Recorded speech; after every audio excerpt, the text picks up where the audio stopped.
retrouver dans Sport à la Une. Nous sommes le lundi 19 mai 2014 et nous sommes à J-24 de la Coupe du Monde qui doit se dérouler au Brésil. Patrick Vieira se rappelle de la joie qu'il a ressentie en 1998 après la victoire de la France. Le doyen Abdoulaye Diaw nous replonge dans l'histoire de cette Coupe du Monde dont la première édition s'est déroulée en Uruguay. C'était en 1930. Football chez nous avec la 21e journée de Ligue 1. Le Casa Sport fait une sacrée percée, remonte à la 3e place grâce à 3 succès et un nul sur ses dernières sorties. Le Giraffe qui vient de battre tout à l'heure donc Sunéor et garde sa place de leader. Dans quelques instants, nous rejoindra sur ce plateau Amsat Affal, le directeur exécutif de la Ligue sénégalaise de football professionnel, football en Ligue 2, l'AS Douane qui est monté en Ligue 1 la semaine dernière et le Guédiawaye Football Club qui limite les GFC qui a battu largement vendredi dernier Dakar Sacré-Cœur et donc qui remonte également en première division. Nous parlons bien sûr des championnats européens, le championnat espagnol, avec donc ce final extraordinaire entre l'Atlético et le FC Barcelone. L'Atlético, on est sorti vainqueur en France. Lille de Pape Ndiaye Souaré et Idrissa Gana Gueye finit 3e. Et puis Anderlecht de Cheikhou Kouyaté, de nouveau champion de la Belgique. Nous aurons l'international sénégalais en ligne d'ici quelques minutes. Nous parlons athlétisme également avec le meeting de Dakar, reporté sine die à cause de travaux au stade Léopold Sédar Senghor, meeting que peut-être notre capitale est en passe de perdre. Alors pour parler d'athlétisme, un monsieur médaille olympique que vous connaissez tous, Amadou Diaba, il est déjà sur ce plateau. Nous discuterons avec lui donc des conséquences justement de ce report et éventuellement du développement de l'athlétisme ici au Sénégal. Alors dans Sport à la Une, seule la passion du sport nous anime. Bienvenue à tous.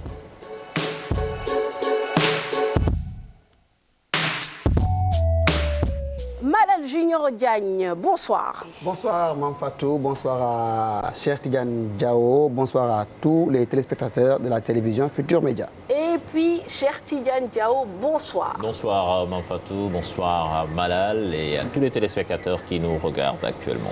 Et notre invité, nous sommes très heureux de le recevoir sur ce plateau. Il s'agit de Amadou Diaba, président de l'Association des comités nationaux olympiques d'Afrique, l'ACNOA.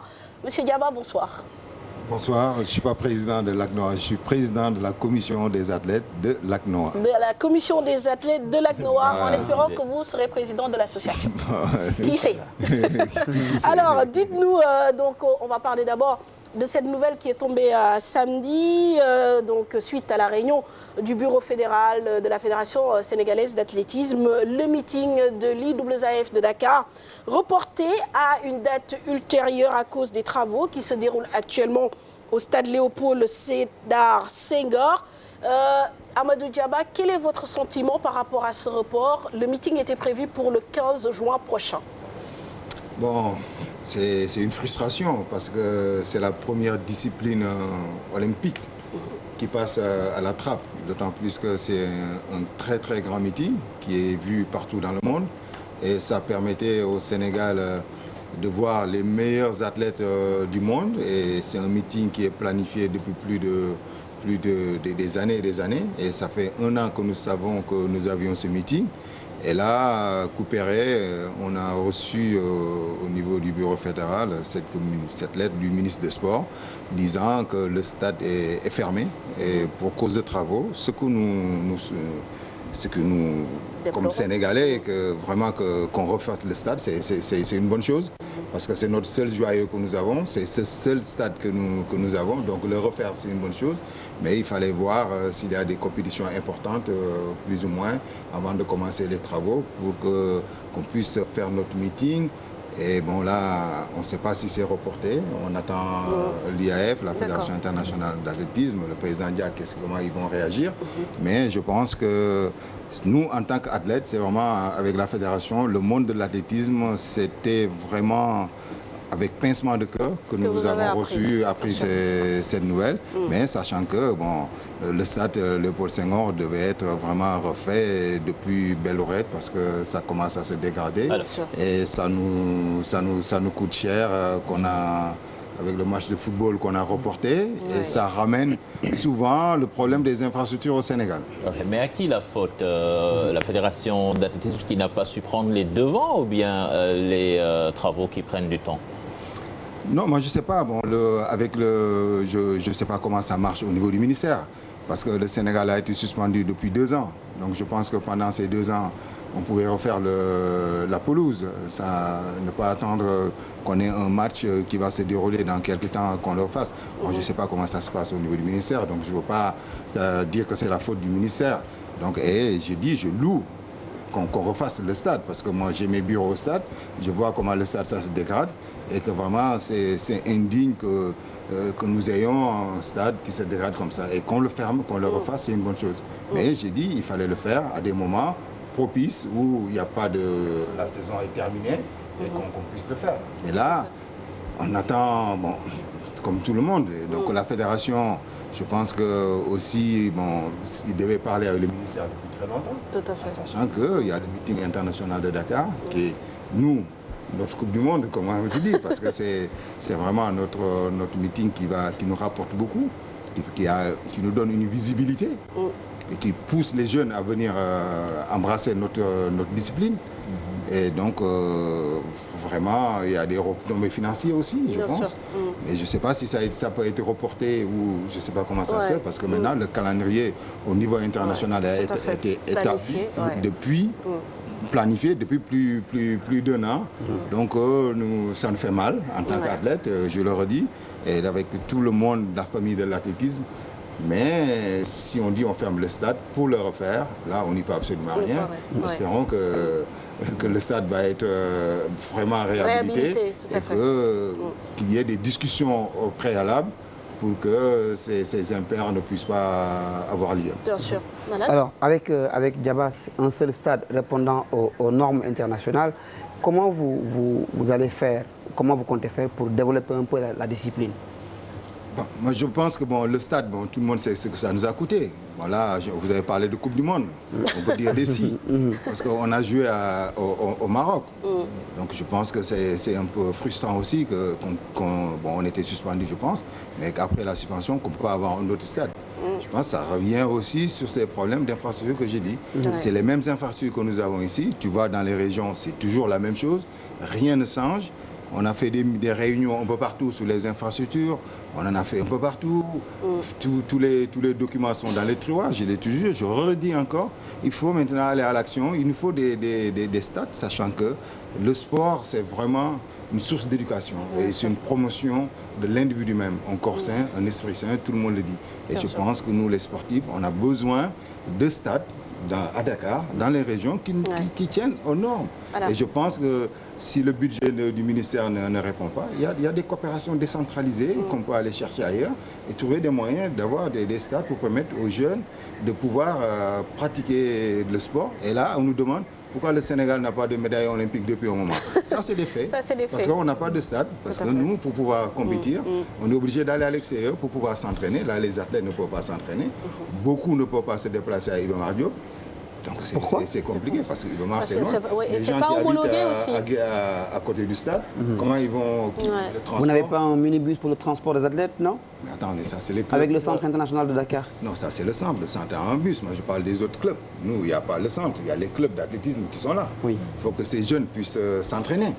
Donc c'est un peu compliqué aussi tout cela. Donc il faut maintenant des actions en direction des infrastructures. Bon, je pense que l'État doit y pencher et puis qu'on puisse permettre aux jeunes Sénégalais de pratiquer vraiment le sport. Mais Ouais. C'est ça. Mais aujourd'hui, Amadou Diaba, vous parliez de ce stade Iba Mar Diop. Justement, de toute façon, l'événement on aurait pu s'y tenir puisque ce n'est pas un stade homologué par l'IAAF.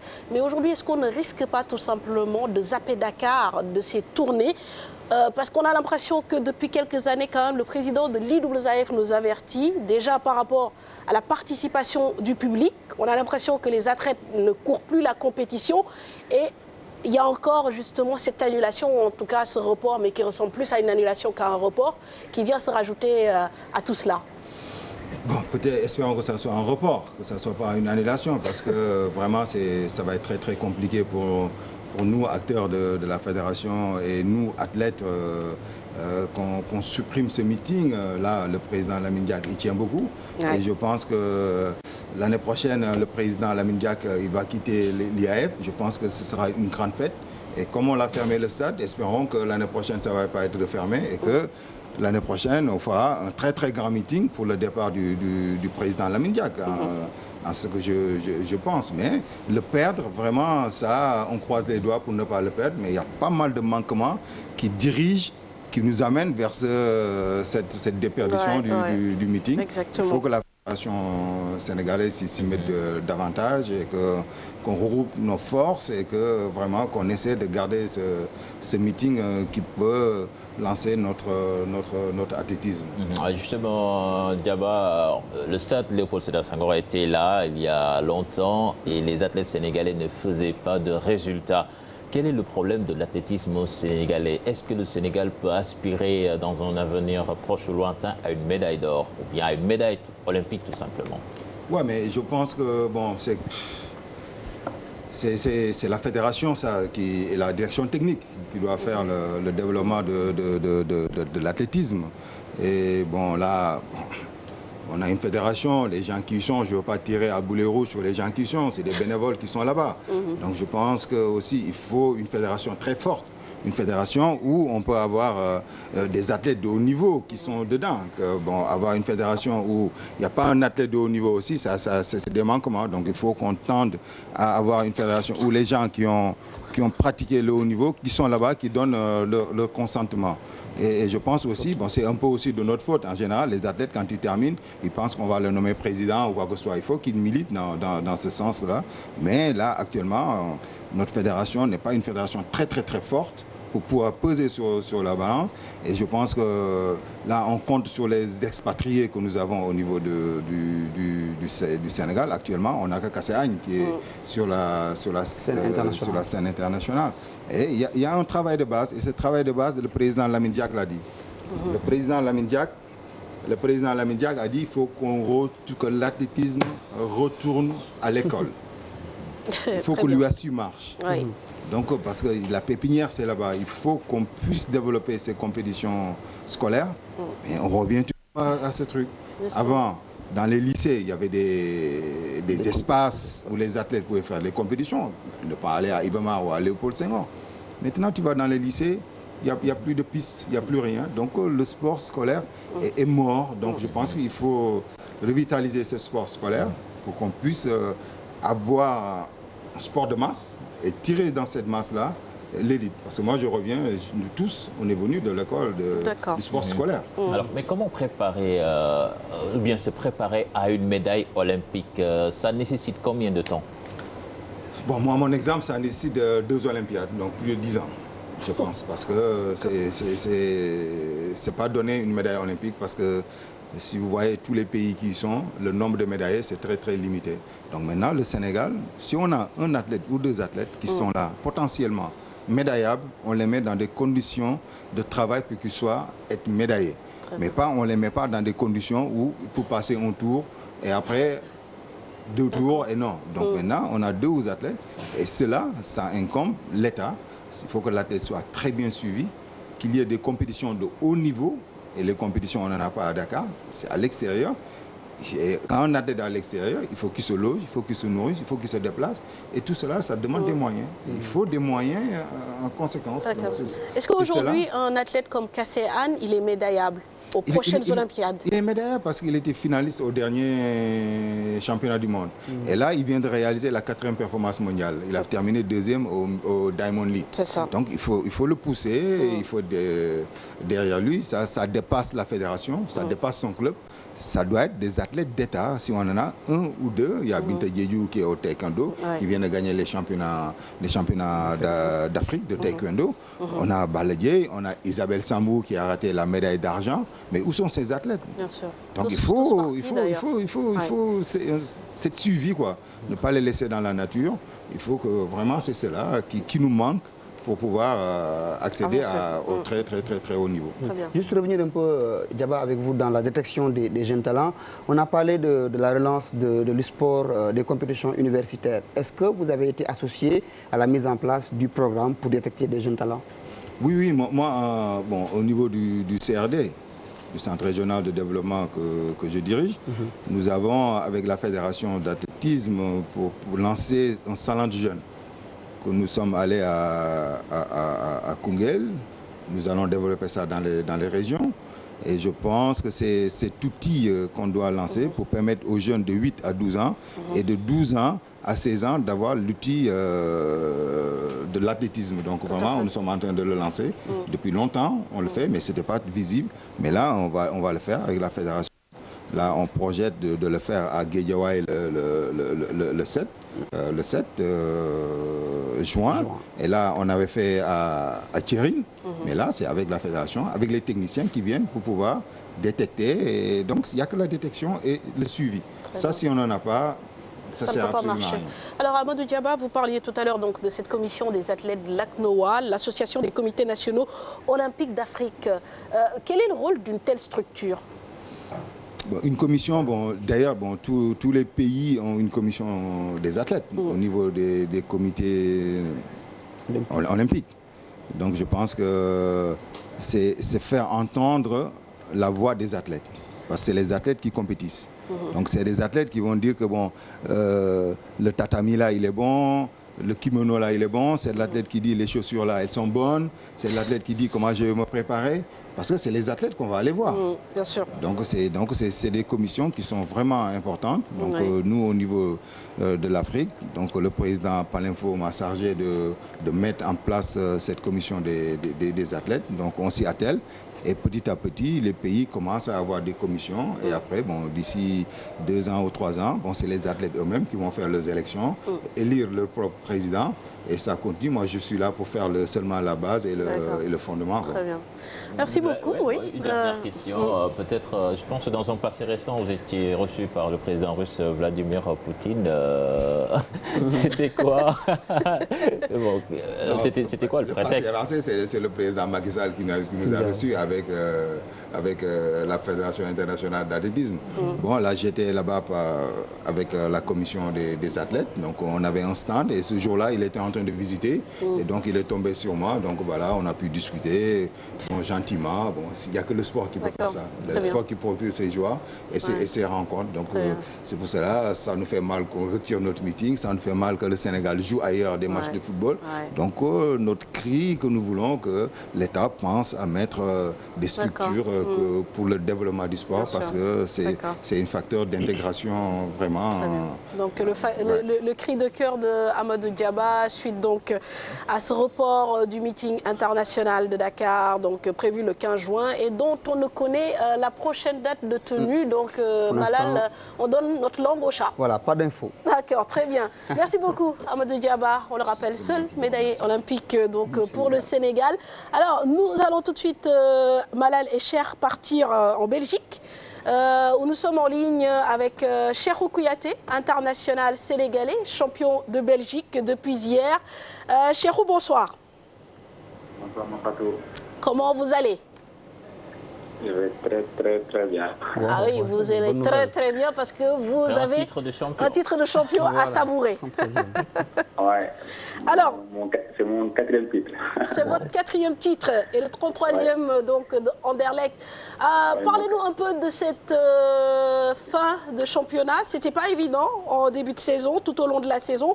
Parlez-nous un peu de ces playoffs et de la manière dont vous avez pu gérer ces performances.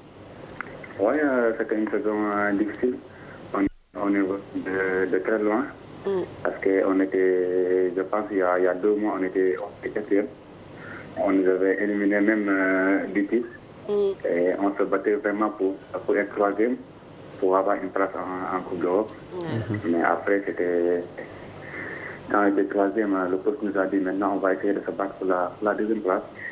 Après, quand on était 2e, il nous a dit maintenant les gars, pour essayer de chercher cette première place. Et on l'a fait. Après, on a fait 15 sur 15. Et c'est ça qui nous a permis d'être champion. Tout à fait. Alors moi, je me souviens qu'à une certaine période même de l'année, vous avez critiqué ouvertement votre ancien coach. Il s'agissait de Van den Brom. Alors, est-ce que c'est un peu ça qui a perturbé votre saison, hein, vous et vos coéquipiers? Vous disiez que tactiquement, vous ne saviez pas trop comment vous retrouver avec cet entraîneur. Non, c'était pas un problème de coach, voilà, parce qu'il y avait plein de autres qui n'étaient plus derrière le coach. Donc, il ne se battait pas comme il le faisait. Après, il y a eu un changement d'entraîneur. Et il a tout changé, surtout la mentalité. Donc, chaque jour se battait pour tout le monde, même les remplaçants. C'était vraiment positif. Donc, je peux dire, si on est champion aujourd'hui ici à Anderlecht, c'est une partie grâce au changement d'entraîneur. Parce qu'il a su faire beaucoup de changements par rapport à l'équipe et par rapport aussi à moi. Parce qu'il m'a mis maintenant à ma place de prédiction. Alors, oui, allez-y. Oui, alors Cheikhou, comment jugez-vous votre saison sur le plan personnel avec la Ligue des Champions? Vous êtes frotté à de grands attaquants tels que Zlatan Ibrahimovic. Est-ce que vous avez le sentiment que vous avez franchi un palier? Oui, j'ai franchi un palier parce que la Ligue des Champions, c'est pas donné à tout le monde. En plus, chaque match, tu rencontres de grands joueurs et de grands talents. Et c'est une grande expérience que j'ai passée et j'ai appris plein de choses. Ça m'a permis de grandir et de savoir les trucs qui te manquaient et de savoir le travail que je dois encore faire. Et je le souhaite à plein de joueurs sénégalais de vivre cette expérience parce que une fois si tu le goûtes, je pense que tu vas vouloir le jouer toutes les saisons. Alors, vous avez gagné votre 4e titre, vous l'avez dit, Cheikhou Kouyaté, avec Anderlecht. Le moment n'est-il pas venu pour vous de changer d'air? L'Angleterre, ça ne vous tente pas? Oui, ça me tente, mais bon, faut maintenant prier et voir ce qui va se passer. Maintenant, le reste, ça va venir dans les mains de Dieu. Maintenant, ce qui est fait, moi, j'ai accompli mon rôle. C'était vraiment de me battre pour Anderlecht. Et je l'ai fait. Maintenant, on verra ce que l'avenir nous réserve. Très bien. Pour rebondir un peu sur la question de Malal, est-ce que ce n'est pas frustrant tous les ans de se faire annoncer un peu partout? On parle souvent d'Arsenal. Là, récemment, on a parlé de Galatasaray. Et tous les ans, finalement, vous retrouverez à Anderlecht. Ça doit quand même taper un peu sur le système, non? Ouais, ça c'est vrai, ça fait chier aussi. Et j'espère que cette année, ce ne sera pas la même chose. Cette année, je préfère vraiment rester dans l'ombre que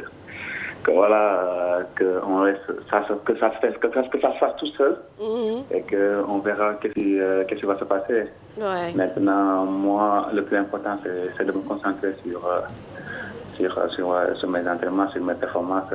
Maintenant, là, on a terminé ici. Maintenant, il nous reste 2 matchs avec l'équipe nationale. Donc, il faut les terminer en beauté. Et maintenant, on verra ces semaines qui vont venir. Alors, vous avez rejoint, ou bien vous rejoignez quand l'équipe nationale qui se regroupe actuellement à Ouaga? Je les rejoins demain, Inch'Allah. Ok, très bien. Alors, 2 matchs amicaux pour préparer un peu ces éliminatoires contre des équipes maghrébines. Comment vous appréhendez un peu ces éliminatoires? Ça va être difficile? Ouais, ça va vraiment être difficile. Même j'en ai eu un mot avec le Tunisien Amdi Ablaoui qui joue ici et qui a été le meilleur buteur. Et j'en ai parlé, il m'a dit ouais, on est dans la même course, mais bon, on va essayer de se battre parce qu'on sait bien qu'il n'y a aucun match qui est facile.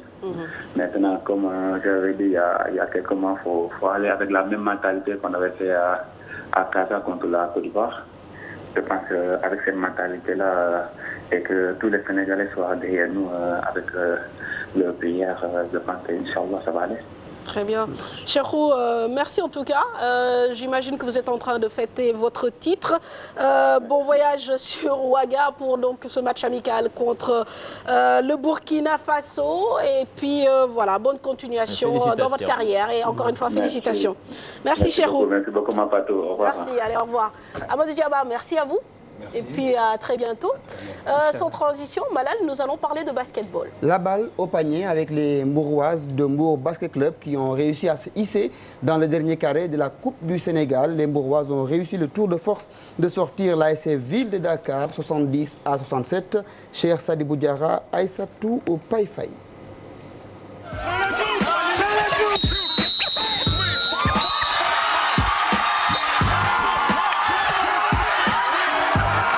Historique.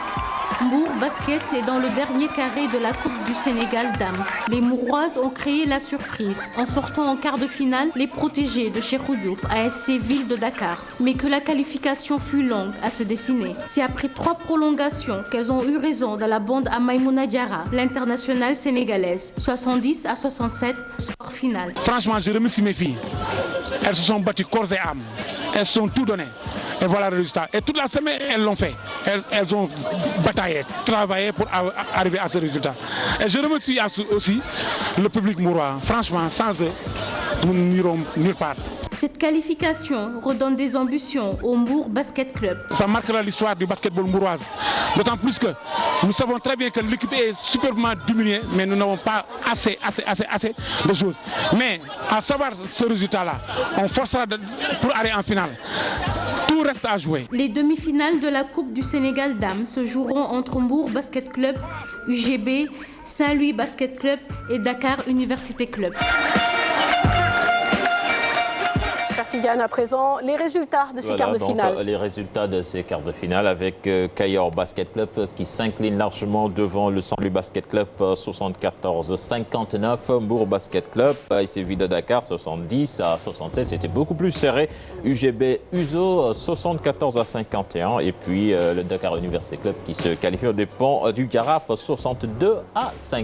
Nous nous rendons à présent aux États-Unis pour parler de l'actualité, bien sûr, de la Tony Parker Apt vont affronter les Thunders d'Oklahoma City. Voilà, donc même scénario à l'ouest également, avec les 2 meilleures équipes de la saison régulière qui se retrouvent en finale de conférence, donc San Antonio et Oklahoma City.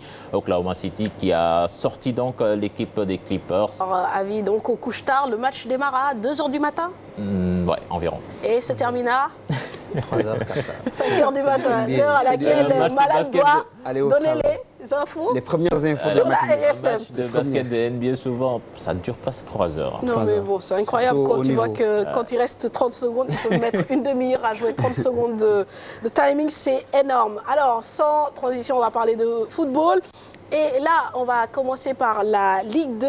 Après l'AS Douanes, c'est le GFC qui a validé son ticket à l'occasion de la dernière journée de la poule B avec au final donc ce succès qui lui permet d'accéder à la première division. L'occasion était belle et les joueurs de Moustapha Seck l'ont saisi, s'imposant largement vendredi devant Dakar Sacré-Cœur. 3-0. Reportage Abdouaziz Kane, Younous Diatta. Match, l'objectif est clair pour le Guédiawaye Football Club, gagner cette dernière rencontre face à Dakar Sacré-Cœur pour reprendre l'ascenseur qui conduit vers la Ligue 1. Et les banlieusards ne tremblent pas, ils entament le match de la meilleure des manières et au bout de 17 minutes, mènent déjà sur le score de 2-0. Un début de match idéal qui permet au GFC d'entrevoir déjà la remontée. Parce que tey jii suñu début match rek moo ñu permettre affaire bi yombul ci ñun mais début bi avant ñuy commencer métti woon na trop surtout ci bopp bi supporter ni ñu ñëwoon nii mais ni ñu teel a dugalee moom moo ñu permettre après ñu mën a libérer wu mën a jouer suñu vraie qualité quoi. Les banlieusards vont ajouter un 3e but en seconde période. Après un match parfait et une performance convaincante, tout Guédiawaye peut exulter. Le club fagnon de la ville est de retour en Ligue 1 une saison après l'avoir quitté. Ce n'est que le travail. Je pense qu'il y a une certaine organisation. Je vais en profiter pour vous dire à chaque fois que le chargé de la communication faisait son rapport, il mettait à la fin, n'oublions pas que l'objectif c'est la montée. Donc en le taquinant aussi, je lui disais, mais tu t'adressais à qui? Mais il n'y a pas de secret. Je pense que j'ai l'habitude de le dire, un entraîneur ne peut pas décréter une victoire. Mais si on ne travaille pas aussi, on n'aura jamais de victoire. Le travail, il n'y a rien d'autre. On nous avait dit qu'un retour en Ligue 1, ça se décrète pas. Moi, ma réponse est de dire le retour en Ligue 1 se planifie.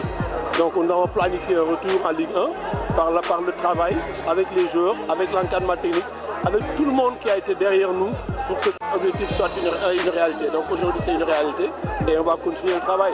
Fair play jusqu'au bout, les joueurs de Dakar Sacré-Cœur offrent une aide d'honneur aux grands gagnants de la poule, ce promu à qui on prédisait pareille fête pour avoir connu un début de saison compliqué.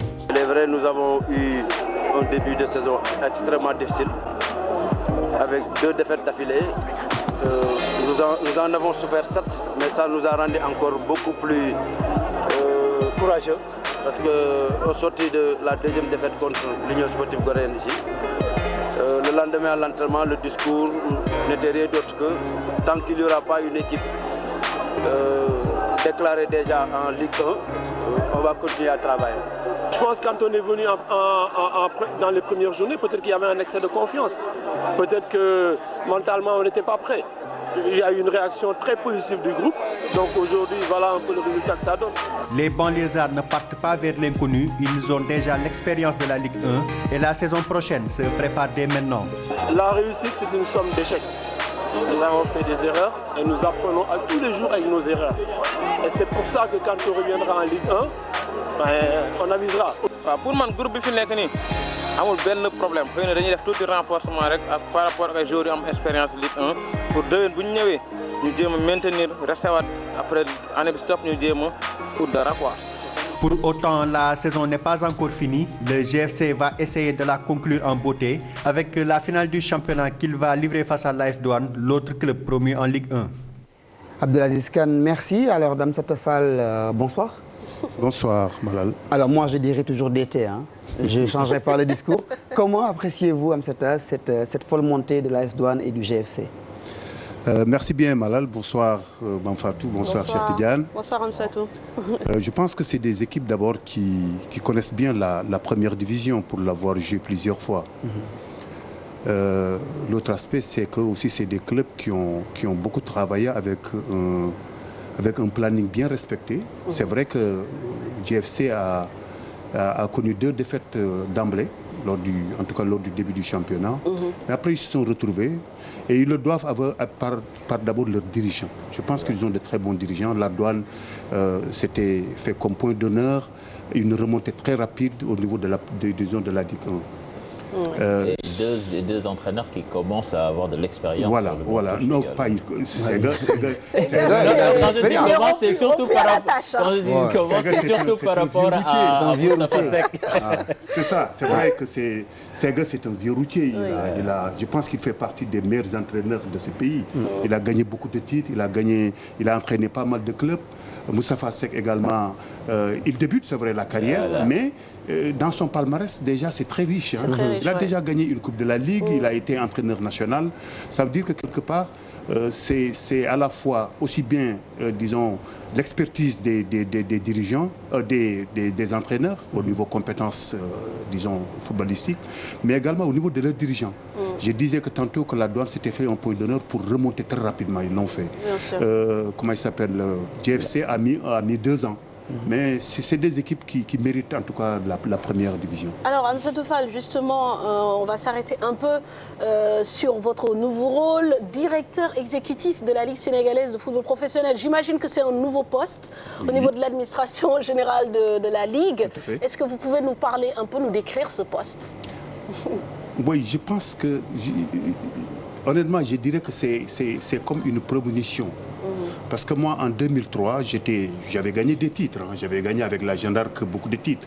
Je suis parti en Ligue des Champions au moins 2 fois. Alors, j'ai voulu orienter ma carrière professionnelle dans un autre domaine, notamment le domaine du management. C'est ça qui m'a valu de faire 2 ans en France, à l'Université de Rouen, pour ce diplôme. Quand je suis revenu, évidemment, étant convaincu d'abord du déficit criard de compétences managériales dans ce domaine, mais également étant convaincu de la diversification des métiers au niveau du sport. Alors quand je suis revenu, j'ai trouvé que le poste de directeur technique national était vacant. Bon, évidemment, il n'y avait pas encore de football professionnel parce que je suis revenu en 2005. Ben, je me suis dit, mais disons, il y avait un appel en candidature. Je me suis soumis à cette candidature et je suis passé. Donc j'ai fait 6 ans au niveau de la direction technique nationale, ce que je n'ai pas regretté. Parce que ça m'a valu une expérience énorme, avec une banque de données au niveau avec un réseau aussi. Donc, je n'ai pas regretté. Alors, quand j'ai démissionné, parce que quand même en 2012, j'ai pris sur moi de repartir parce qu'il fallait que je reparte. Alors, il y a eu beaucoup de choses qui se sont passées. Après, il y a eu un appel à candidature au niveau de la Ligue professionnelle pour le poste. Nous étions 17. J'ai aussi contracté, nous étions 17. On a retenu comme shortlist 3 personnes, j'en faisais partie. Après, je suis passé. C'est comme ça que je suis devenu directeur exécutif de la Ligue. Évidemment. Maintenant, mes missions, c'est m'occuper de toute l'administration générale de la Ligue en faisant toutes les tâches administratives. En m'occupant également de toutes les missions que la Ligue peut faire. En aidant également être présent sur toutes les missions de la Ligue. Être présent au niveau de toutes les réunions pour rendre compte justement de toutes les instances. Prendre des initiatives pour tout ce qui peut amener en tout cas à ce que la Ligue se développe. Donc voilà mais justement, certains, sans vouloir vous couper, est-ce que ce n'est pas un peu ennuyant pour un homme qui a l'habitude d'être sur le terrain, d'entraîner, de donner des instructions, de se retrouver à faire un peu ce travail d'administratif? Non, c'est plus un travail de manager. Moi, surtout dans un contexte où ce n'est pas évident, le Sénégal, le football professionnel. Mais bon, il faut commencer. Je pense qu'il y a beaucoup de boulot aussi au niveau de la Ligue professionnelle. Moi, je découvre le poste. Mais je peux vous dire que je me plais dans ce poste. Parce que quand même... Concrètement, depuis que vous êtes là, qu'est-ce qui a changé par rapport... Ça fait 1 mois que je suis là. Ah bon? Vous êtes entré en fonction? Ça fait juste 1 mois. 1 mois que vous avez pris fonction? Oui, parce que je pense qu'on en a entendu parler. Oui, depuis l'année dernière. Mais ça fait 1 mois que je suis installé. Comment on explique ce retard? L'année dernière, jusqu'à 1 mois. Peut-être, c'est lié à je ne sais pas, à un problème, disons, de locaux. Déjà, il n'y avait pas de siège. Maintenant que je suis venu, il y a un siège. Je pense qu'il faut voir le contexte, il faut voir, disons, ce poste comme une volonté de changement de la Ligue. La modernisation de la Ligue, en commençant d'abord par la Ligue professionnelle. Parce qu'on ne peut pas demander au club de se professionnaliser alors que la Ligue ne se professionnalise pas. Bien sûr. Il faut d'abord professionnaliser les compétitions, il faut professionnaliser les acteurs et il faut professionnaliser les structures. Comment? Justement, en mettant au niveau structurel, en mettant des permanents qu'on paye et qui doivent faire le travail pour la Ligue. Au niveau compétition, il faut faire en sorte que nos compétitions prennent de l'allure au niveau disons, de l'organisation, au niveau, disons, de la maîtrise des calendriers. Au niveau structure, au niveau compétition, c'est ça. Les acteurs, on est en train de payer, on est en train de vouloir payer les entraîneurs, les joueurs. Je pense que c'est ça la professionnalisation du secteur. Alors, par rapport au respect du calendrier, quand même, on peut apprécier le fait que cette année, vraiment, tout a été jusqu'ici respecté, qu'on est dans le timing. Bon, c'est un travail qu'on a remarqué, qui est fait depuis la saison dernière. Maintenant, par rapport à la charge des présidents de club, est-ce que vous avez un rôle également à jouer à ce niveau-là, vous?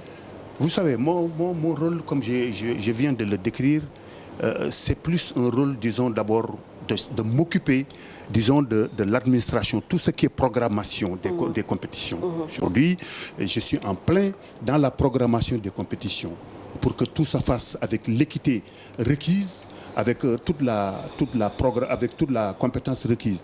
Maintenant, la Ligue, elle doit être au service des clubs.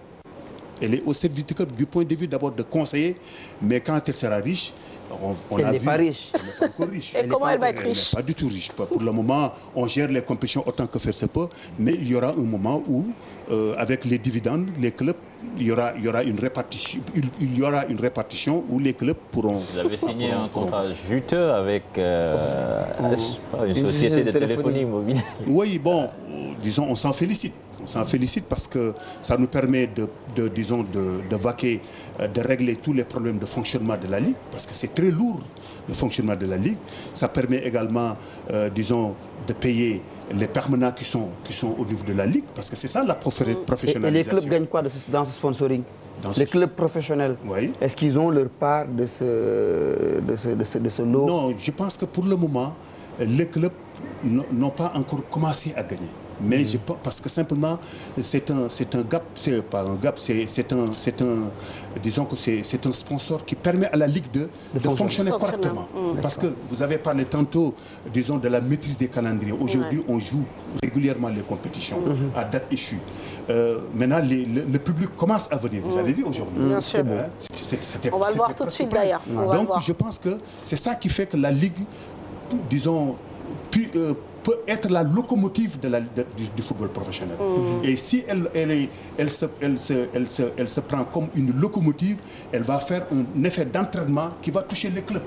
Et je pense que nous avons l'obligation pour que nos clubs soient en tout cas des structures qui soient pérennes, mais des structures qui soient professionnalisées.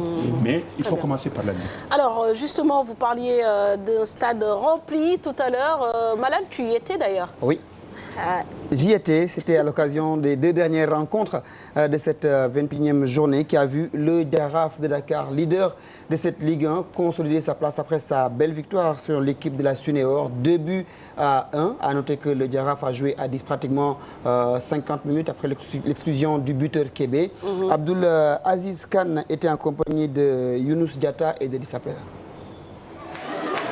Les joueurs du Jaraaf peuvent jubiler. Ils sont les grands gagnants de cette 21e journée face à une équipe de Sunéor en position de relégable. Les Verts et Blancs ont attendu la seconde période pour faire la différence lorsque Baba Kébé profite de ce coup franc pour ouvrir le score. En supériorité numérique, la Sunéor investit le camp du Jaraaf pour arracher l'égalisation. Les Huiliers croient y arriver d'abord sur cette tête de Robert Badian, ensuite sur cette frappe d'Ibrahim Fati. Le Jaraaf laisse passer l'orage. Ibou Diop inscrit un 2e but dans les arrêts de jeu avant que Dara Diaw ne réduise le score pour la Sunéor. Deuxième mi-temps, après les correctifs, on a remis l'organisation et aussi essayé de faire savoir aux joueurs que si nous voulons en tout cas faire la différence et consolider notre place, il faut d'abord au plan mental se lever d'un cran, mais au plan du jeu, aller devant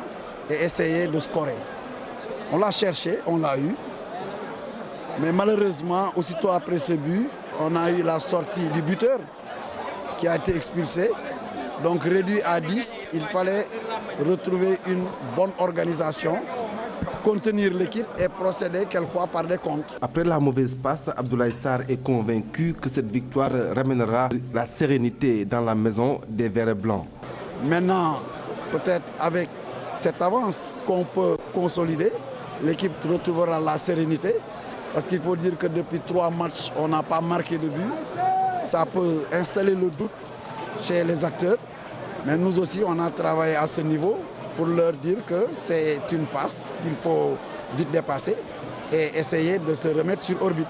À la Sunéor, le coupable de cette défaite est tout désigné, l'arbitre Badara Diatta. On a eu des opportunités et à 2 reprises, on a eu le penalty, mais l'arbitre n'a pas sifflé. Il y a une autre faute que l'arbitre pouvait siffler dans la surface de réparation, mais il a jugé autrement. Je dis que le football sénégalais, il progresse, mais les arbitres ne progressent pas. Pour un arbitre international, je crois que un match de championnat du Sénégal ne doit pas le dépasser à ce point. Le Jaraaf creuse l'écart sur son dauphin, l'AS Pikine, en prenant 4 points d'avance. La Sunéor, quant à elle, reste en position de relégable. Justement, Fatou, retenir que l'équipe de l'Union sportive de Ouakam a concédé le nul. C'était donc face à l'équipe de Touré Kunda. L'Union sportive de Ouakam, coachée cet après-midi par Pape Latir Ndiaye, portier titulaire. Très bien. Ça veut dire que Pape Malick Diop n'était pas sur le banc. N'était pas sur le banc. C'est Donc, la bonne question. Voilà, l'information à suivre. Et puis, on va parler aussi du Casa Sport qui est en mode remontée express en première partie de saison. On avait vu le club Casacé en difficulté, lutter pour sortir de la zone de relégation, limogeant au passage son premier entraîneur. Il s'agit de Ibrahima Diarra. La donne a changé en deuxième partie de saison avec l'arrivée de Demba Ramata Ndiaye. 4 matchs, 1 nul, 3 victoires. Et désormais, les Casacés sont en première partie de tableau. 30 points, devancés seulement par l'AS Pikine. Là aussi, peut-être Amsata, dans le championnat, en fait, ça va très vite dans ce championnat sénégalais. Oui, ça va très vite. Parce que je me rappelle, le Casa était avant-dernier. Il gagne le Duc et il se retrouve 7e. Après une victoire, il se retrouve 7e. Mais j'étais persuadé avec l'arrivée de Demba Ramata, qui est un autre vieux routier, qui a roulé sa bosse un peu partout, en Gambie et autres, qui a gagné aussi pas mal de titres, qui est un entraîneur très chevronné. J'étais persuadé que le Casa ne méritait pas cette place. Rien n'a changé. Hein. Je pense que c'est simplement les mêmes joueurs. Mais le dispositif, le langage a changé, le discours a changé et le Casa aussi aujourd'hui joue les grands rôles. Ils sont 4e derrière le Giraffe, le Port et le Lieuzo. Donc je pense que c'est une montée normale, même si elle est extraordinaire, parce qu'après 3 victoires et un nul, ils se retrouvent tout de suite 4e. Tout à fait. Alors, on va parler d'une autre équipe, le Stade de Mbour, qui également réalise de belles performances en ce moment. Le Stade de Mbour, au pied du podium, du côté cette victoire du Casa Sport. L'équipe mouroise allait être bien placée. Les Mourois qui ont battu hier le Dakar University Club 2-0. Donc, l'entraîneur du Stade de Mbour, Al-Ousseynou Sène, qui regrette le manque d'efficacité de ses attaquants malgré ses 2 buts marqués. Je vous propose de l'écouter au micro de Babacar Ndom. Le maximum pour scorer. Donc les matchs faciles, il faut beaucoup marquer de buts. On était à moins 600 à un moment, actuellement on est à 4. Donc si on avait scoré 4 à 5 buts, vraiment on aurait dû parfaire notre goal average. Mais bon, on continue le travail. C'est le défaut des joueurs et des attaquants. On continue à bosser sur ça pour vraiment marquer tout le temps des buts. Alors, Amsatou, est-ce qu'on peut parler aujourd'hui d'une relève au niveau des techniciens sénégalais? C'est vrai qu'on a vu tout à l'heure le cas de Moustapha Seck qui remonte GFC et dont le palmarès est déjà pas mal fourni. On a également un jeune qui s'appelle Al-Ousseynou Sène qui fait du bon travail, d'abord avec la Sunéor de Diourbel et cette année avec le Stade de Mbour. Est-ce qu'il y a une relève au niveau des entraîneurs sénégalais? Oui, je pense qu'il y a une très bonne relève. Je pense qu'il faut le mettre à l'actif. Disons, des nombreuses formations que les gens sont en train de faire depuis 3 ans, avec Mayassine Ma, directeur technique national, qui également s'emploie à faire beaucoup de formations. La dernière en date, c'était à Saint-Louis. Il y a 3 mois, il y a 2 mois, nous étions également, disons, à Kaolack.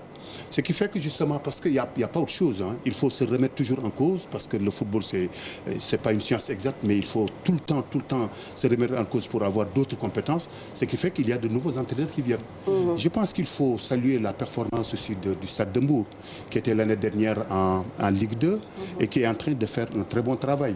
Je pense que la petite côte, hein, d'une manière générale, est en train, disons, parce qu'il y a au moins 3 équipes en première division. Il y a Djamba, il y a Touré Kunda, il y a Stade de Mbour.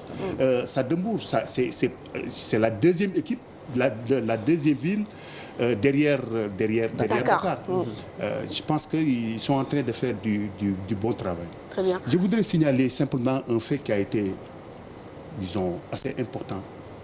Lors du match EZO et Touré Kunda.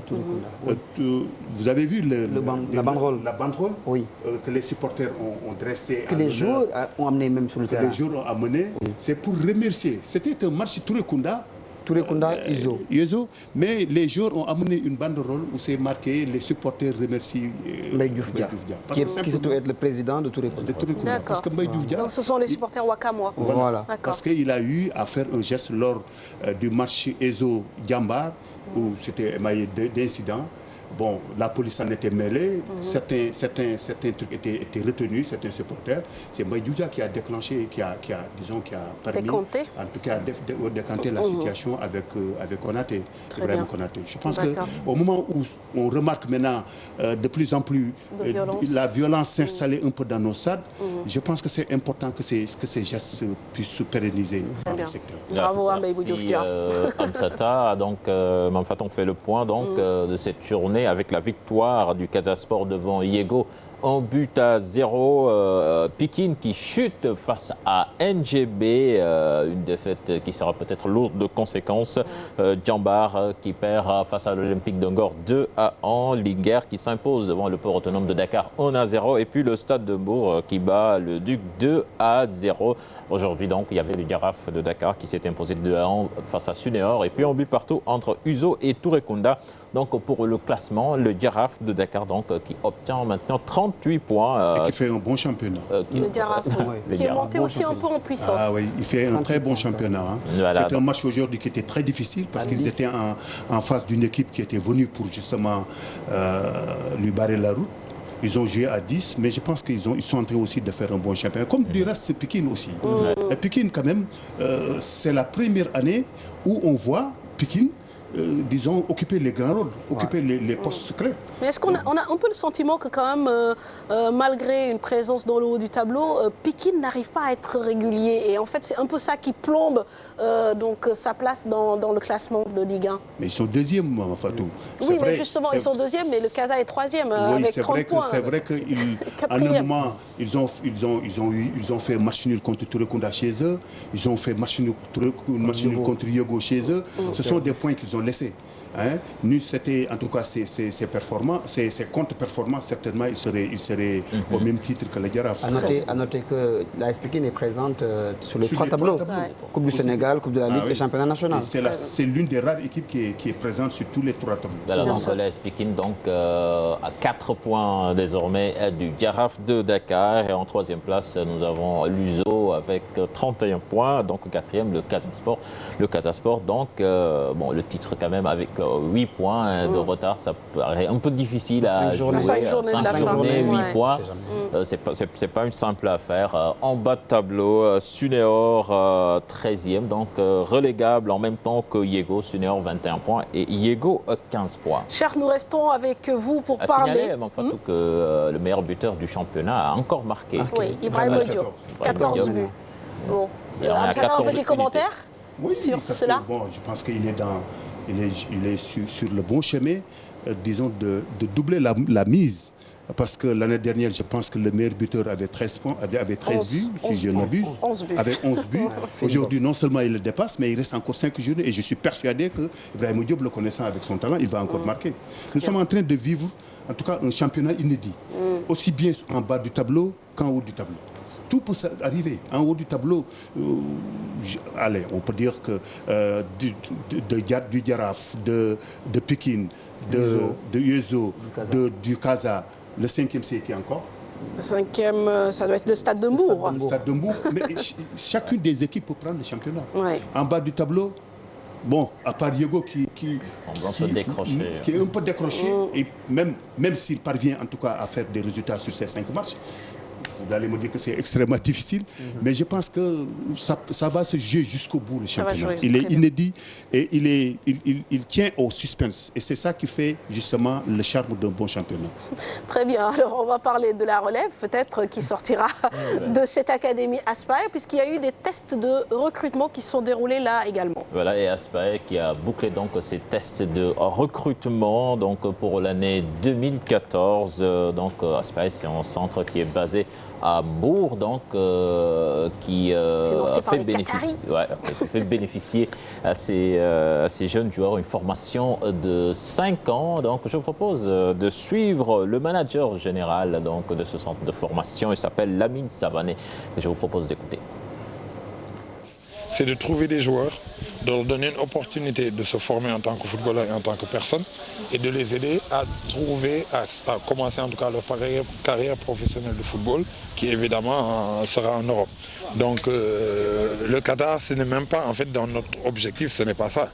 L'objectif pour le Qatar par contre, c'est de faire de Aspaye un nom, de lui donner un nom, d'en faire une référence dans le monde du football à travers ce projet. Parce que ça va donner une opportunité à des gens qui normalement peut-être ne l'auront pas. Et au-delà de ça, sera produit, on espère en tout cas, les futurs Yaya Touré, Didier Drogba et Samuel Eto'o du football. Et c'est ça vraiment que Aspaye pourra, c'est là où Aspaye pourra être content du travail qui a été fait. Chaque année, dans chaque pays d'abord, on sélectionne en moyenne les 3 meilleurs joueurs du pays.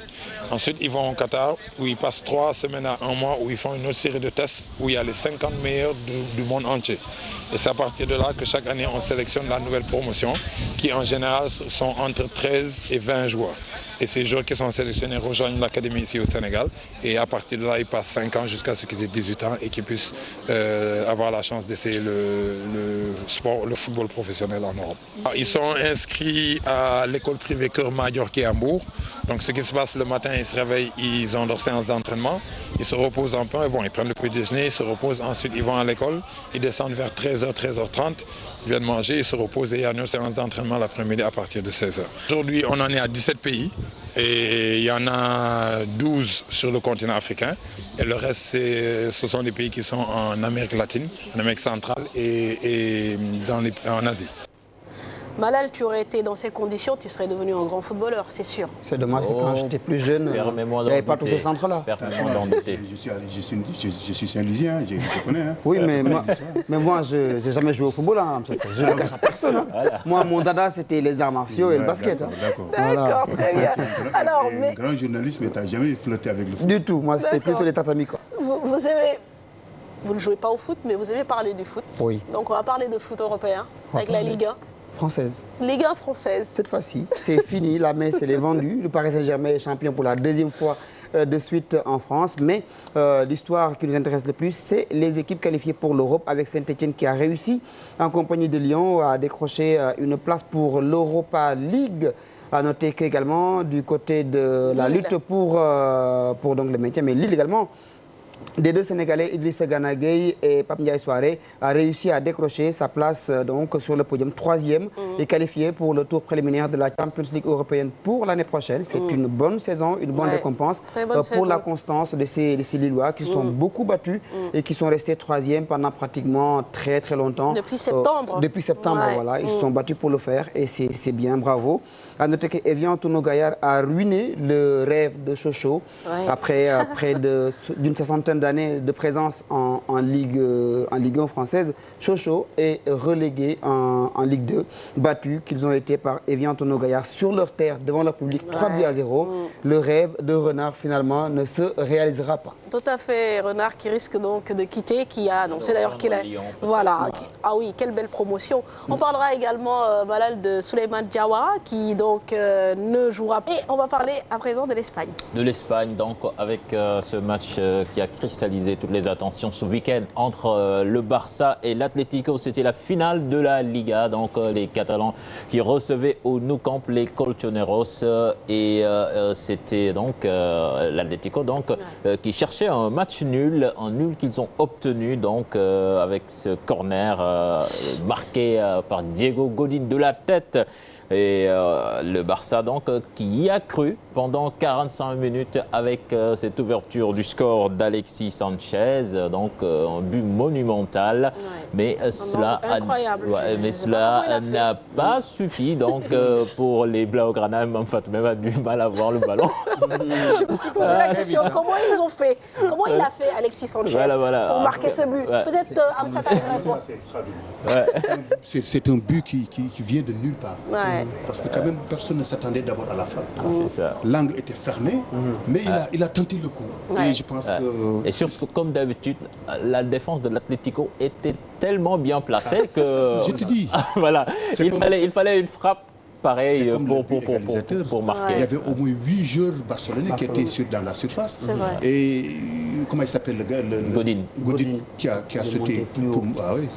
Alors, justement, moi, j'aimerais quand même qu'on s'arrête un peu sur le cas de l'Atlético. Diao, je sais que tu as plein d'informations à me donner, mais l'Atlético, c'est vraiment extraordinaire parce que au-delà de la performance sur le terrain, il y a l'aspect psychologique qui est hyper important. Vous vous faites mener 1-0, vous égalisez au Camp Nou, il faut être fort dans la tête. Et puis surtout de pouvoir maintenir ce score, mais pendant 40 minutes.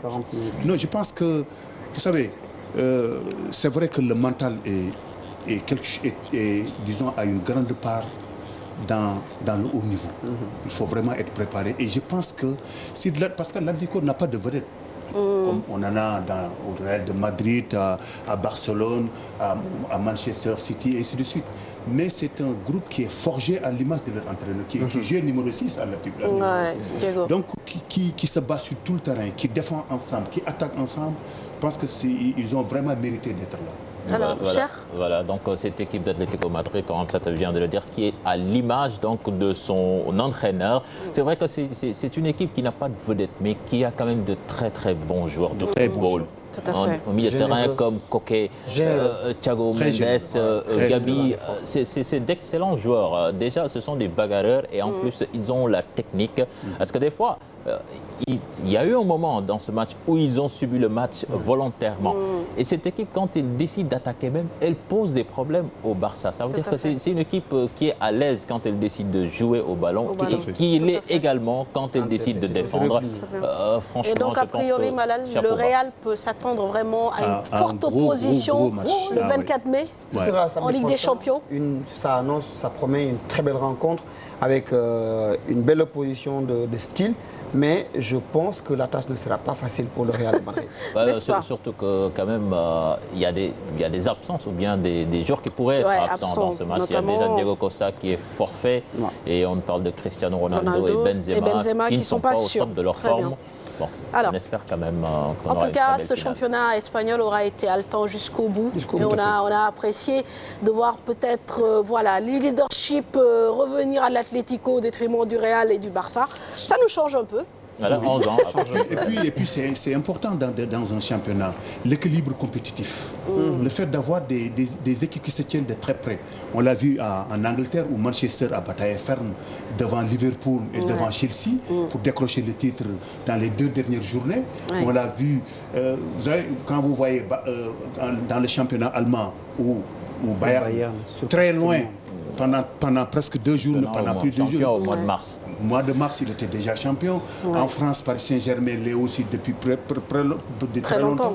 Mais Allemagne, plutôt Espagne et Angleterre, où il y a vraiment un équilibre compétitif, il y a eu du suspense et je pense que ça a été des championnats très relevés. Alors, ça peut être encore beaucoup plus compétitif en Espagne l'année prochaine puisqu'il y a un nouveau riche, le Football Club de Valence, qui a été racheté par un milliardaire. D'accord. Bon, il leur faudra, c'est juste cette année de transition, voire d'adaptation. Comme on le voit un peu partout en Europe, il faut cette année de transition pour que la sauce prenne. Donc on les attend dans 2 ans. Voilà. Mampato a noté également qu'à l'issue de ce match, Gerardo Martino a quitté le banc du Barça et c'est Luis Enrique qui a été nommé cet après-midi entraîneur du Football Club de Barcelone. Qui était annoncé. Qui était annoncé. Lui qui a porté les couleurs du Real Madrid et du Barça et qui coachait cette saison le Celta Vigo. Donc sera cette saison, la prochaine saison, l'entraîneur du Barça. Il a signé pour 2 ans. Très bien, jusqu'en 2016. Alors on parle à présent de l'Angleterre où le championnat est fini depuis la semaine dernière, mais il y avait la Cup et Arsenal a mis fin à 9 ans de disette. Arsenal qui s'est imposé devant Hull City, score final 3-2 après prolongation. Les Gunners qui avaient très mal démarré cette rencontre, mais qui ont fini par égaliser de partout et puis par gagner grâce à Ramsey et puis notez également grâce à cette victoire, Arsène Wenger qui envisage de prolonger son contrat avec Arsenal, prolongation qui est vraiment en bonne voie. On parle de 3 ans supplémentaires pour une rémunération annuelle de 10 millions d'euros. On reste en Angleterre pour parler de Manchester United qui a également un nouveau manager. Donc Louis van Gaal, également annoncé depuis quelques semaines. Le technicien de 62 ans, actuellement en charge de la sélection néerlandaise, prendra ses fonctions après la Coupe du Monde 2014 et que sur une durée de 3 ans.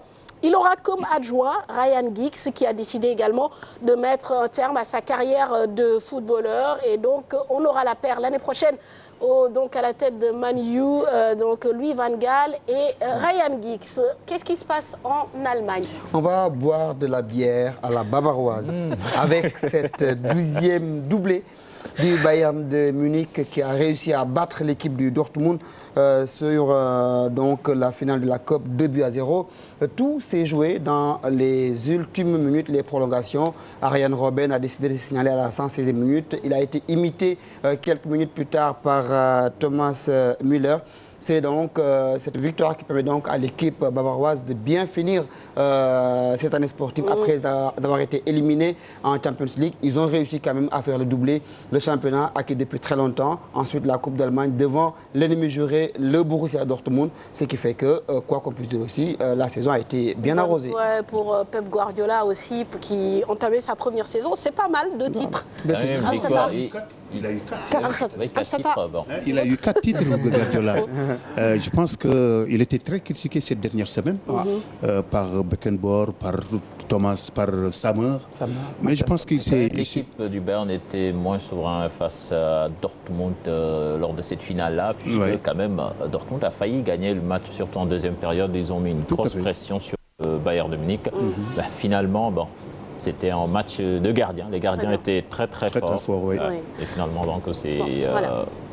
Bayern qui passe. Alors, je disais tout à l'heure, nous sommes le 19 mai 2014. Nous sommes à J-24 de la Coupe du Monde. De la Coupe du Monde. Voilà, jour J-24 de la Coupe du Monde au Brésil. Donc, une Coupe du Monde qui rappelle forcément de bons souvenirs à Patrick Vieira, qu'il a gagné en 1998 avec l'équipe de France au Stade de France. Donc, l'entraîneur de l'équipe, c'est l'équipe réserve de Manchester City. Donc, qui était à Dakar, sa ville natale. Donc, occasion pour lui de parler de sa reconversion et de cette Coupe du Monde. Patrick Vieira. Vouloir transmettre, c'est le fait que j'ai passé du temps avant de prendre ma décision avec les jeunes. Et c'est quelque chose qui m'a plu, c'est quelque chose où je me sentais que je pouvais apporter vraiment quelque chose. Et c'est pour ça que j'ai décidé de me lancer. Je suis en train de passer mes diplômes, je suis dans la dernière ligne droite. Et j'espère d'ici très peu que je pourrai prendre une équipe en charge. Qui sait? Alors, ce qui est extraordinaire, c'est que Patrick Vieira a remporté la Coupe du Monde 98, mais il a été meilleur en 2006, où il a été vraiment décisif à partir de ce match contre le Togo. Ensuite, ça a été contre l'Espagne. Et jusqu'en finale, donc en termes de performance, peut-être Patrick Vieira meilleur en 2006, mais c'est en 98 qu'il a remporté ce trophée. Amsata, justement, sur les chances des équipes africaines. Patrick disait la Côte d'Ivoire. Vous dites quelle équipe pour l'Afrique? Je ne sais pas pour la Côte d'Ivoire. On dirait qu'il y a une certaine fatalité qui fait qu'avec toute la qualité individuelle du groupe, ils ne parviennent pas à franchir le cap des quarts de finale. Je ne sais pas. Mais en termes de qualité, c'est forcément la Côte d'Ivoire qui aujourd'hui, dont on peut miser. Bon, derrière aussi, il y a le Ghana. Le Ghana avec ses stars, le Ghana avec son expérience de Coupe du Monde aussi. Bon, je pense que moi, si je dois miser, je mise sur la Côte d'Ivoire et le Ghana. D'accord. La Côte d'Ivoire, moi, je miserais sur le Ghana. Le Ghana, donc, qui c'est bien vrai qu'ils sont dans une poule de feu. Mais s'ils sortent de cette poule, quand même, ils peuvent aller très loin comme ils l'ont fait en Afrique du Sud. Parce que c'est un groupe quand même soudé. Il n'y a pas de grandes stars. Ils ont gagné une Coupe du Monde ensemble. C'est les petites catégories. Junior, je pense que quand même c'est une équipe qui peut nous valoir. C'est le même groupe qui est monté. Tout à fait. Bon, moi je ne sais pas, j'ai des appréhensions par rapport à l'équipe ghanéenne. Face à l'Allemagne et le Portugal. Non, mais je veux dire même par rapport au groupe, j'ai l'impression que peut-être en 2010, ils étaient beaucoup plus forts parce qu'on les a vus lors de la dernière CAN. Oui, mais bon, puis, lors de la Ils dernière étaient CAN... plus jeunes aussi. Hein. Ouais, et puis lors de la Ils étaient plus dernière jeunes CAN, il faut noter qu'il n'y avait pas les frères Ayou, il y avait pas, Manquait- et le pas les renfort Boateng de Est-ce que Michael Essien, qui est sûrement l'un des patrons de cette équipe, est en forme? Il pratiquement pas joué au Milan AC. Kevin Boateng, John Boyle qui est à Rennes, qui ne joue même plus titulaire avec son club. Bon, on verra. Bon. Moi, je mise sur la Côte d'Ivoire. Allez, la Côte d'Ivoire. Alors, on va parler un peu d'historique avec le doyen Lai. Voilà. Qui nous replonge dans la Coupe du Monde, la première édition. C'était en Uruguay en 1930. Merci.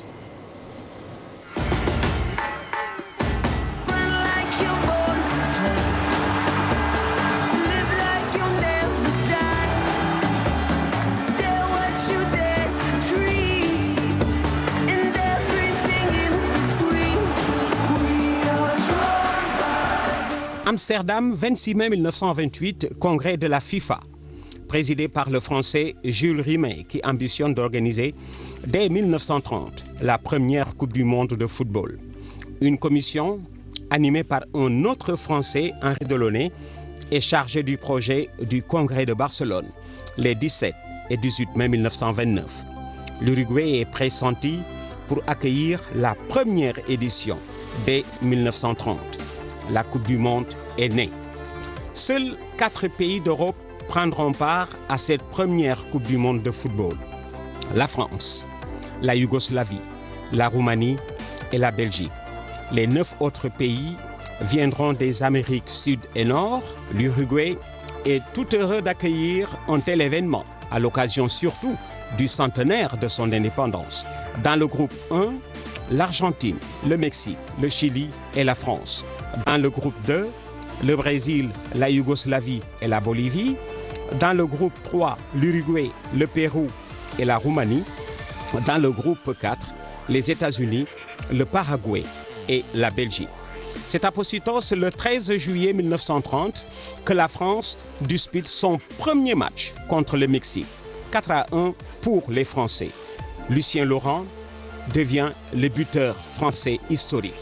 Lui qui aura marqué, Lucien Laurent, le premier but en Coupe du Monde. Cette première Coupe du Monde verra l'Argentine, les États-Unis, l'Uruguay et la Yougoslavie disputer les demi-finales. Il n'y aura pas de quart de finale.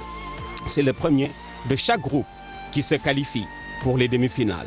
Le 30 juillet 1930, à Montevideo, l'Argentine défie en finale l'Uruguay qui est à domicile. Les 2 favoris de cette première Coupe du Monde s'affronteront. À la 68e minute de cette première finale de la Coupe du Monde de football, Uruguay et Argentine sont à égalité de buts partout. Mascheroni, l'arrière-gauche de l'équipe d'Uruguay, monte en attaque, balle au pied. Une longue course, un dribble, une passe vers Iriarte en position d'ailier gauche qui de plein fouet redonne l'avantage à l'Uruguay, 3-2. Un 4e but des pieds de Héctor Castro viendra sceller le cours de la finale de 1930 à Montevideo. C'est Jules Rimet qui va remettre la Coupe du Monde au capitaine uruguayen José Nazassi. La Coupe du Monde de football venait d'amorcer sa belle histoire. L'universalité du football venait d'être officiellement proclamée. L'Uruguay enlève la première Coupe du Monde de football, battant l'Argentine en finale à Montevideo, 4-2. Merci beaucoup, doyen Lai. Amsatou, oui. Peut-être un dernier mot avant qu'on ne reçoive notre chroniqueur hippisme, Madio Père. D'abord, c'est vous remercier de pouvoir, en tout cas, livrer quelques informations sur la Ligue professionnelle. C'était important qu'on en parle et faire un peu le round-up de tout ce qui se passe au niveau africain, au niveau européen. Bon, je pense que c'est une bonne émission qu'on suit de très près. Merci. Bon, tous les lundis, et je ne peux que vous encourager à aller de l'avant. Merci beaucoup. Et vous aussi, plein de bonnes choses dans cette nouvelle mission au sein de la Ligue sénégalaise de football professionnel. Un petit jingle et on revient sur le plateau. Merci beaucoup. Allez, au revoir. Voilà.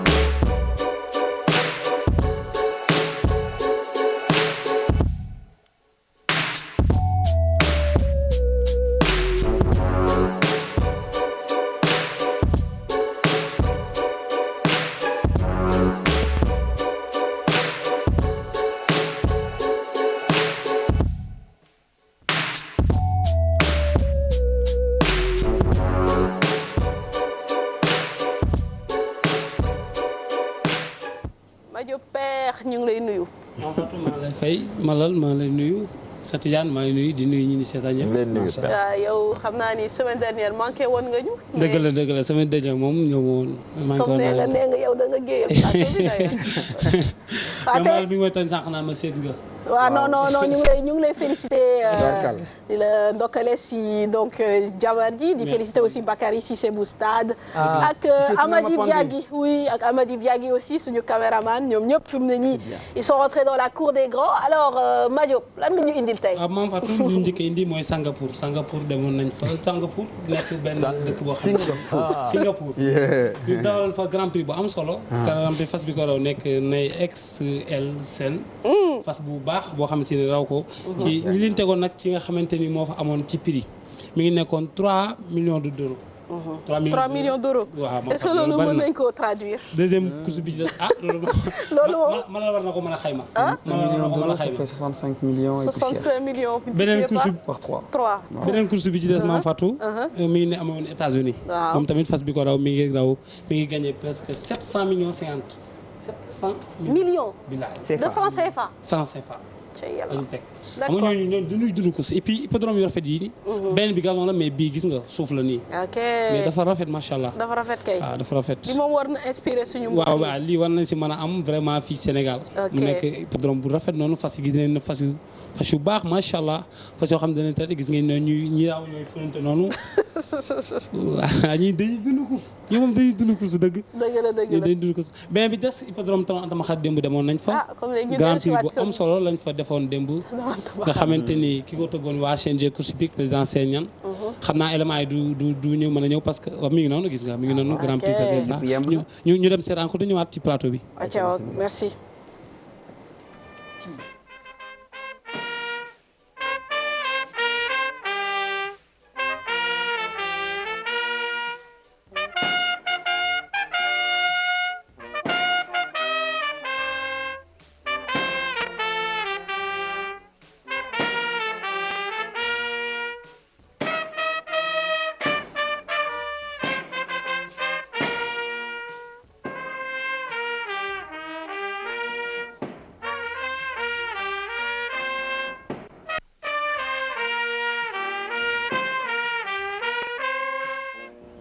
waaye seen naa ki nga xamante ni mooy Nas Junior laa ilaha illallah mu nekk course boo xam si ne course bu am solo la ñu ngi noonu ci tournal ba ñu ngi noonu ci wetu box ba dawal nañu xaan ay waay dawal nañu xaan waay dawal nañu Dar es Salaam deuxième position dawal nañu Dar es Salaam dawal nañu kun dawal nii Xalisa dawal nañu Xalisa génn na dawal nañu Xalisa dawal nañu Dar es Salaam gars yi dawal nañu ñu ngi doon ci tournalu antenne ba laa ilaha illallah mu ne course bu am solo amateur yi kontaan nañ mais tey grand prix bi dafa neex dawal nañu Dar es Salaam Dar es Salaam ak moom si Anta Mbacké borom dërëm ak ngërëm ay waay dawal nañu Dar es Salaam waay Dar es Salaam Xalisa Dar es Salaam Xalisa Dar es Salaam Xalisa Dar es Salaam Xalisa Dar es Salaam Xalisa Xalisa Dar es Salaam Xalisa Dar es Salaam Xalisa Dar es Salaam Xalisa Dar es Salaam Xalisa Dar es Salaam Xafsa première Xalisa deuxième Xafsa troisième Dar es Salaam gars yi jug nañu gis nga Mame Fatou noonu lañ daw ba teer première nekk ki nga xamante ni mooy Xalisa professeur Sakhir Thiam moo ko moom deuxième bi Xafsa troisième bi nekk ki nga xamante ni mooy Dar es Salaam quatrième bi nekk ki nga xamante ni mooy Biti Baawo noonu lañ daw ba teer mu nekkoon grand prix bu am solo.